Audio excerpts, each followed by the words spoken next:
Hello foodies. तो आज मैं आपके साथ ढोकला की रेसिपी शेयर करने जा रही हूँ जो बहुत ही जल्द बन जाएगा और बहुत इजी स्टेप्स भी हैं। तो देखिए कितना अच्छा ढोकला बन के तैयार हुआ है, एकदम मार्केट जैसे ढोकला है और टेस्ट भी बहुत अच्छा है। तो चलिए बनाते हैं। तो यहाँ पे जो मार्केट में बेसन का पैकेट मिलता है, मैंने वो वाला बेसन यूज़ किया है और ये 1 कटोरी मैंने बेसन लिया है। ये जो नॉर्मल जो छोटी कटोरी होती है उससे थोड़ा सा बड़ा साइज़ है और ये अप्रॉक्स 150 ग्राम के करीब बेसन होगा।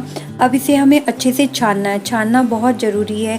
कोई भी अगर आप केक बनाते हैं या ढोकला बना रहे हैं, क्योंकि इससे इसमें एयर आ जाते हैं और ये बहुत ही स्पॉन्जी ढोकला बनता है। साथ ही जो मोटे पोर्शन है ये इसमें छन्नी में ही रह जाता है। इसे आपको यूज़ नहीं करना है, इसे आप फेंक दीजिएगा। तो अब बेसन में मैं 1 चम्मच चीनी ऐड कर रही हूँ और इसमें मैं आधा चम्मच नमक ऐड कर लूँगी। साथ ही साथ मैं इसमें हल्दी डालूँगी, एकदम चुटकी भर हमें हल्दी डालना है, ज़्यादा हल्दी बिल्कुल नहीं डालिएगा। और अब इसके बाद हम इसमें नींबू का रस ऐड कर लेंगे। तो आप 1 नींबू का रस यहाँ पे ऐड कर लीजिएगा। मैंने यहाँ 1.5 नींबू का रस निकाल के रखा हुआ है, तो थोड़ी सी नींबू का रस मैं बचा लूँगी जो मैं बाद में यूज़ करूँगी। अब यहाँ पे मैंने 1 ग्लास पानी लिया है और इसमें हमें थोड़ी थोड़ी करके ऐड करना है और बहुत अच्छे से इसे मिक्स करना है। एक ही साथ सारा पानी बिल्कुल भी ऐड नहीं करेगा। और दूसरा चीज़, आपने मुझे देखा होगा कि जो स्पून से मैंने चीनी और नमक ऐड किया है वो बहुत बड़ा स्पून नहीं है, आप टीस्पून कह सकते हैं। तो हमें टीस्पून से ही मैं मेज़र करके डाल रही हूँ, तो आप भी उसी के अकॉर्डिंग ही फॉलो करिएगा।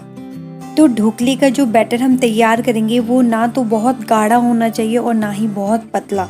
मैं आपको बताऊंगी कि कितना होनी चाहिए उसकी कंसिस्टेंसी, तो आप उसी के अकॉर्डिंग ही पानी ऐड करके इसे अच्छे से फेंटते जाइएगा।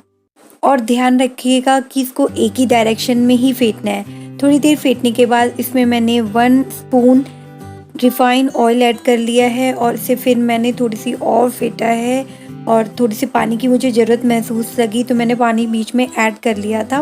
तो इसको बहुत ज़्यादा फेंटना है, कम से कम आप समझ लीजिए कि मैंने टोटल 10 मिनट्स तो इसको फेंटा ही है। और यहाँ पे मैंने फेंटा, फिर जाके मुझे स्लैब में थोड़ी प्रॉब्लम हो रही थी तो मैंने इसको बेड में रख के फेंटा है।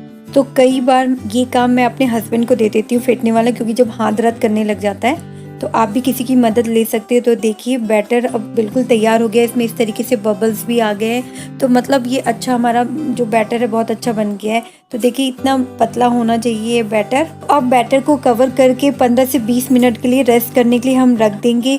और यहाँ पे हम बर्तन तैयार कर लेते हैं। तो आप कोई सा भी स्टील का या एल्युमिनियम का बर्तन ले सकते हैं, लेकिन इस बात का ध्यान रखिएगा कि जो आपका बैटर डालने के बाद थोड़ी सी उस पे स्पेस रहनी चाहिए, ताकि वो जब फूलेगा तो उतनी स्पेस वो कवर करेगा।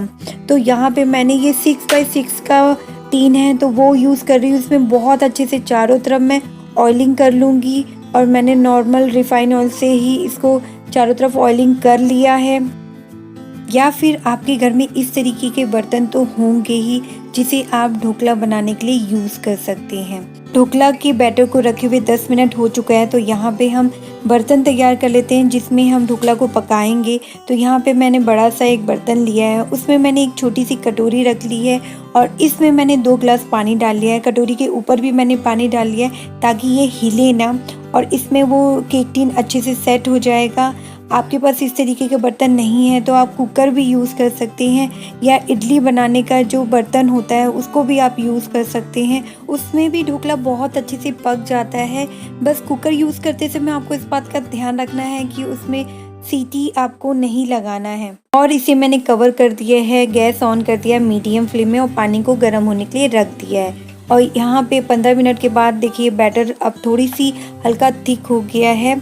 इतना ही होना चाहिए, ये बहुत पतला भी नहीं होना चाहिए और इससे बहुत गाढ़ा भी नहीं होना चाहिए। तो मैंने बैटर को फिर से 2 से 3 मिनट के लिए अच्छे से एक ही डायरेक्शन में फेंट लिया है और सारा पानी यूज़ नहीं हुआ था बैटर बनाने के लिए। जो मार्केट में ढोकला मिलता है वो सिट्रिक एसिड यूज़ करके बनाया जाता है, जो कि अभी मुझे लॉकडाउन की वजह से नहीं मिल रहा था।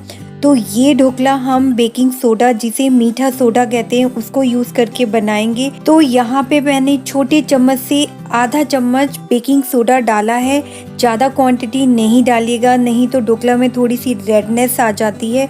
और उसको डालते ही साथ आपको अच्छे से फेंटना है, और बहुत ज़्यादा भी हमें नहीं फेंटना है, हार्डली आपको 1 मिनट तक इसको फेंटना है। देखिए अब बैटर थिक हो गया है और क्वांटिटी भी उसकी ज़्यादा हो गई है, और ये वाला प्रोसेस हमें बहुत जल्दी करना है। अब इसे हम जल्दी से बर्तन में ट्रांसफ़र कर लेंगे। पानी ऑलरेडी हमने बॉईल होने के लिए रख दिया था, तो इसे हम स्टीम होने के लिए रख देंगे। और आप बिल्कुल भी ऐसा नहीं करिएगा कि आप सोडा डालने के बाद उसे छोड़िएगा, उसे तो ये प्रोसेस तुरंत करना है। बाई चांस आपके पास बेकिंग सोडा या मीठा सोडा नहीं है तो आप इनो यूज़ कर सकते हैं। और सबसे इम्पॉर्टेंट चीज़ कि इसे आप लेबल करने के लिए टैब नहीं करिएगा, नहीं तो ये आपका स्पॉन्जी ढोकला नहीं बनेगा। ढोकला को हम मीडियम फ्लेम में स्टीम होने देंगे, और 20 मिनट्स तो आराम से लग जाता है, बट आफ्टर 15 मिनट एक बार आप चेक कर लीजिएगा कि अच्छे से पक गया है कि नहीं। तो मैंने 20 मिनट्स बाद नाइफ से चेक कर लिया था कि ढोकला पक गया है कि नहीं, तो ढोकला अच्छे से पक चुका था। सबसे इम्पॉर्टेंट चीज़ कि आप जब चेक कर ले कि ढोकला पक चुका है तो गैस ऑफ करने के बाद आप इसे स्टीमर से बाहर नहीं निकालिएगा। 5 से 10 मिनट के लिए इसी तरीके से बंद करके रख दीजिएगा। इससे ढोकला अच्छी तरीके से सेट हो जाता है।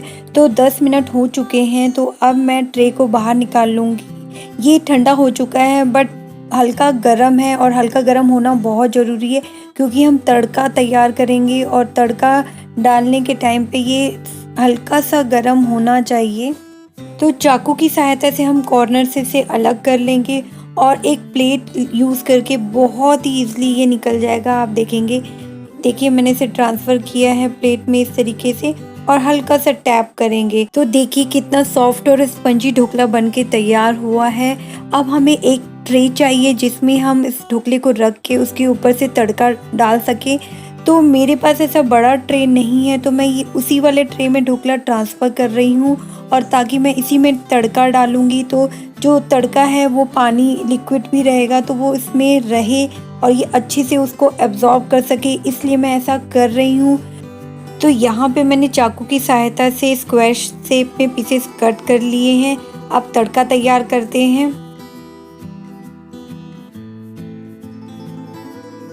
तो यहाँ पे कढ़ाई गरम हो चुकी है, और इसमें मैं 2 चम्मच रिफाइन ऑयल ऐड कर रही हूँ, और इसके बाद मैं आधा छोटा चम्मच सरसों के दाने ऐड कर रही हूँ, और साथ ही साथ इसमें मैं कटी हुई हरी मिर्च 3 और कुछ कड़ी के पत्ते ऐड कर दूँगी।